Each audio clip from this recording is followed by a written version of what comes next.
हाँ बिल्कुल ऐसा ही। ओके गुड नाइट, मैं जा रही हूँ। अरे कुछ देर तो बैठो। नहीं नहीं, बस फिर कभी सही। आमिर के साथ क्या मसला हल हो गया? हाँ हो गया, बहुत अच्छे तरीके से। वो खुद भी कह रहा है कि सब अच्छा है, लेकिन तुम्हारी एनर्जी वो सब नहीं कह रही। ऐसा लगता है जैसे तुम दोनों में मामला सुलझा नहीं है अब तक। क्या वाकई आमिर को एथिक्स कमेटी के सामने ले जाओगी?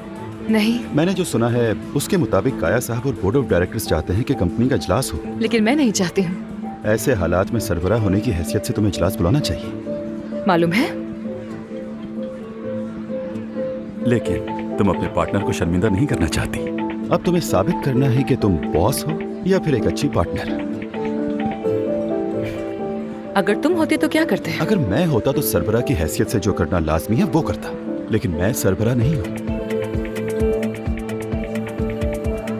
एनीवे, आप लोगों से बात करके अच्छा लगा। Good night. Good night.